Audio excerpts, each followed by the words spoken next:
Hello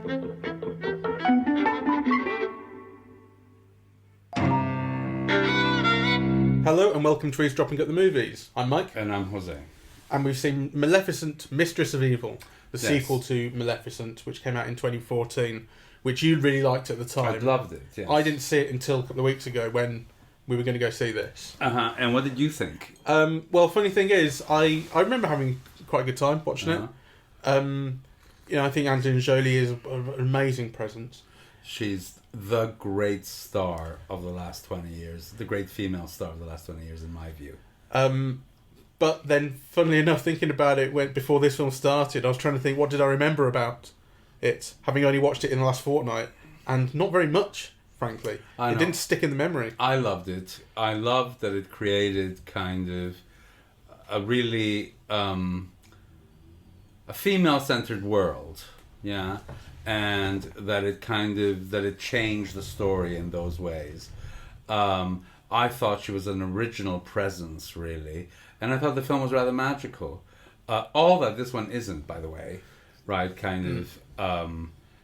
This is shit. This is really terrible, and I was surprised that it was directed by the same person. Is it the same director? Yeah, shall we check that? Yeah, I'll do that because I'm right here. No, I don't think so. Okay. Well, that would explain it. Can you see?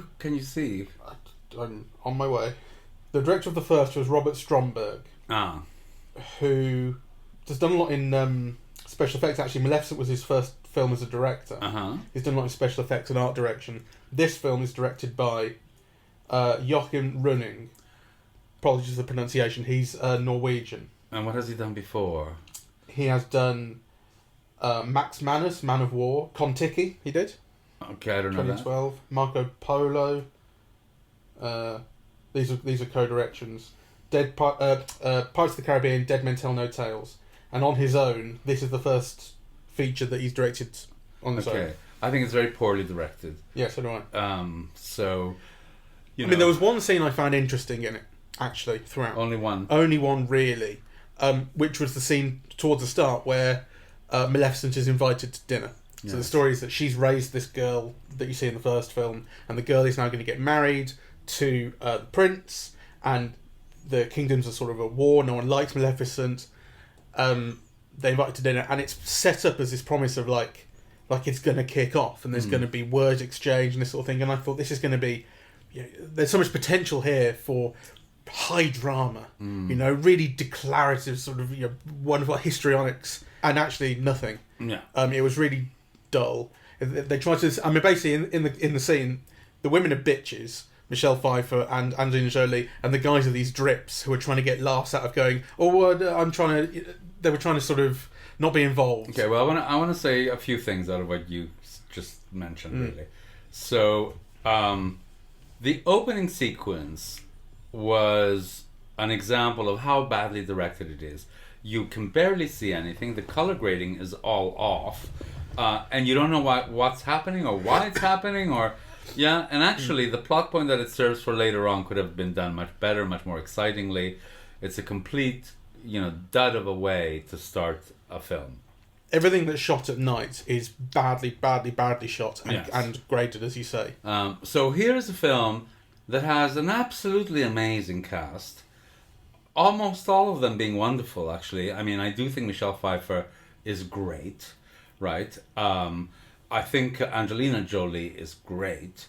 And yet here's a director who doesn't know how to use what they're providing. All of the timings are off, right? So there's, there are all of these built-in jokes that the actors are playing in a kind of a high comedy way and being actually quite successful in terms of the delivery of the lines and all of that.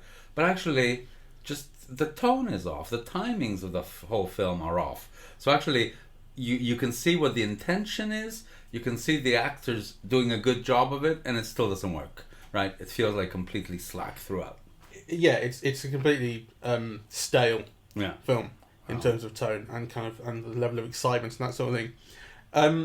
Apart from Angelina Jolie and Michelle Pfeiffer, who would you name who was really good? I thought Ed Skrein was wonderful. Yeah, he was alright. Yeah, and he was used kind of very beautiful. He just has this amazing look, right, throughout. That is very powerful, actually. And I thought, Imelda Staunton and the Pixies or whatever they were, I liked them. And No, I don't like any of that's the thing. Like, I could see sort of how these actors are doing the job, but I don't think there's anything special about any of these performances, anything really captivating. Even Angelina Jolie, who, as great as she is, and as good as her presence is, well, for one thing, you don't see enough of her, I don't think. For a film that's got her name in the title, you spend a lot of time where she's just off, But there's so much that is by the numbers, I think. Well, I think that really is the direction. This is kind of, because the film has beautiful set design. The effects are wonderful.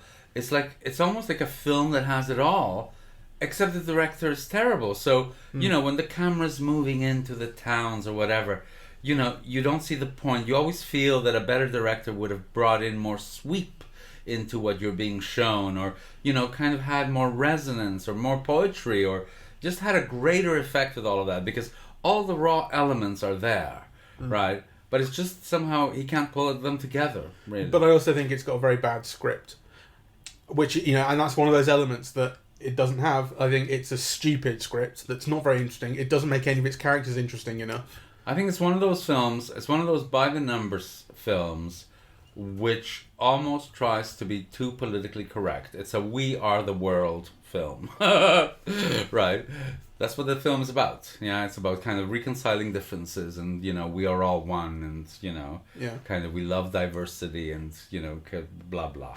And actually, it's just so poorly done. I don't think the message is the bad thing, but I think it just has it's a stupid time getting there. Well, but the film is so much about the message that actually all of the other elements are completely slack. No, I don't think the message is the problem. Well, actually, I do think the message in itself is not the problem, but making the film about that message is the problem. Because the final wedding is never ending. It's like you have a shot of this person and this pixie and this, and it is like we are the world equivalent of this fantasy land, where you have each persons of the different species all coming together in this marriage. I mean, it's like sickening. Yeah, it's a bad film, and I think you're right that he doesn't know how to direct actors. And part of it is directing them once you get into the editing room and ruining all their timings and things. Yeah. But part of it is not getting enough out of them. Oh no! In shooting, I think Michelle Pfeiffer is tremendous. I think she sort of is, but I don't think she's being asked to do anything that interesting.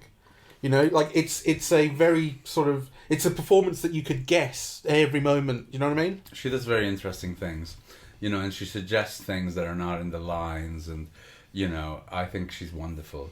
But I think I think she's wonderful. I think her performance is not as successful as it could be, because it's actually ruined by the editing and the timings, and actually kind of she's very good at using the camera, at playing with the camera, actually, but I think that the director could have framed her better, kind of.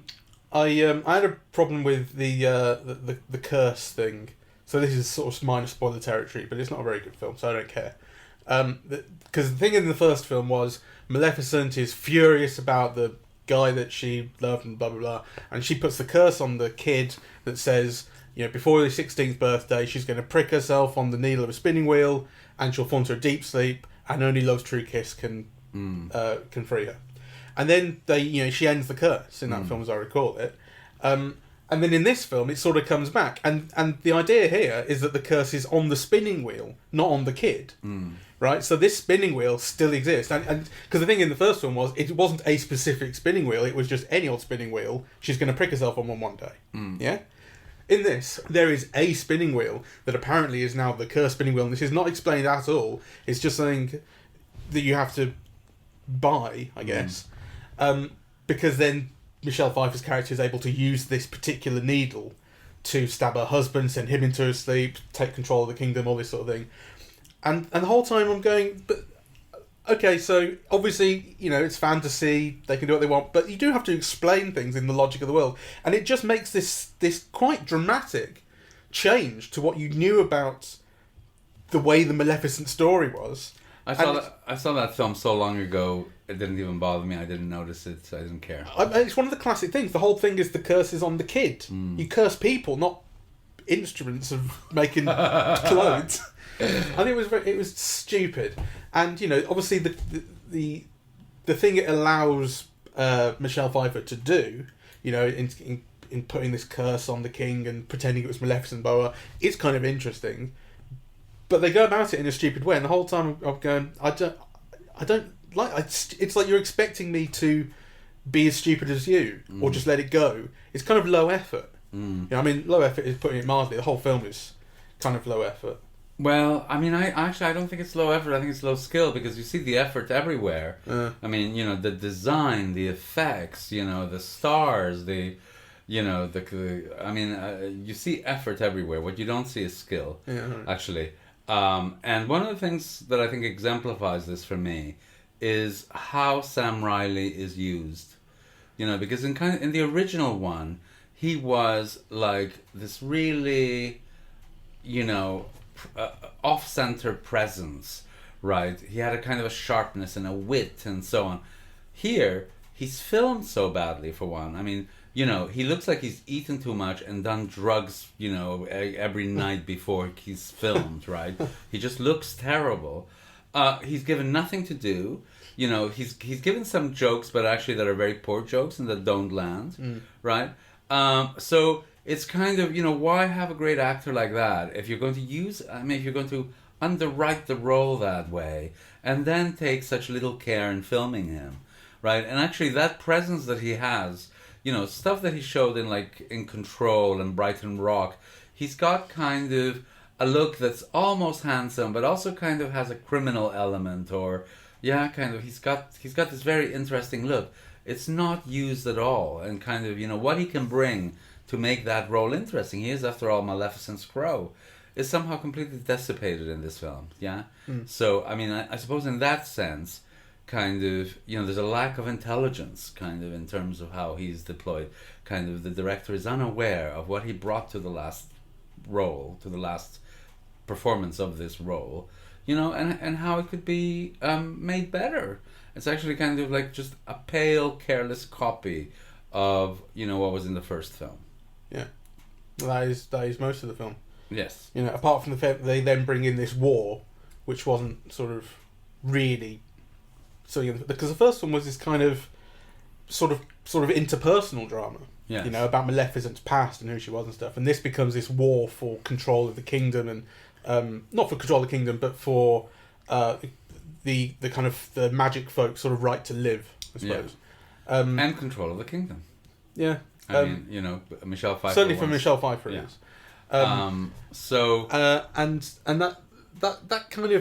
that kind of has some interesting aspects to it, and I liked seeing this kind of whole race of similar horned winged folk, the Dark Fae, I think they're called in this. I don't know if I've no idea if any of this goes back to previous incarnations of these stories, and that's Chiwetel Ejiofor kind of leads them. And Edskrein is one of them. He's a kind of warmongering element in there, and they're kind of interesting. And I liked, I suppose, that I mean, it did occur to me that I liked how many people of colour were in there as well.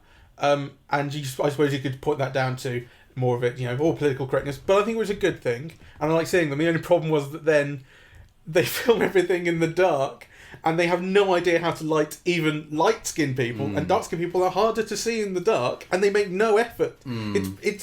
It's really shocking how badly they shoot in the dark in this. Really shocking. I don't get it at all. And it kills so much drama in there.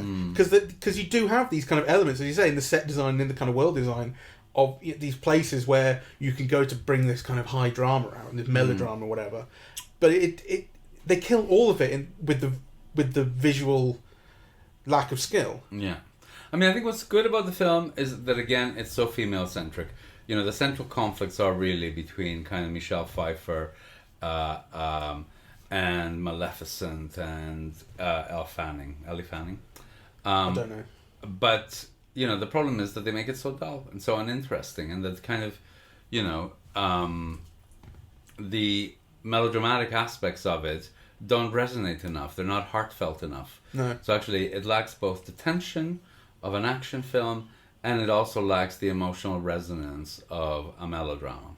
And Elle Fanning is terrible too, I will say. She looks beautiful. Yeah, but that's not the point. She was terrible, and Harris Dickinson, who plays Prince Phillips, is terrible. Actually, I kind of quite liked her, but he was terrible. Well, I mean, at the start, like when I was saying, because he proposes to her, and then I said they deserve each other, what I meant was, because they're both wankers, who are complete personality voids. I really hated them from the start, and I was just waiting for Maleficent to show up, because she's someone who has something interesting going on. I thought they were awful. I liked the young girl.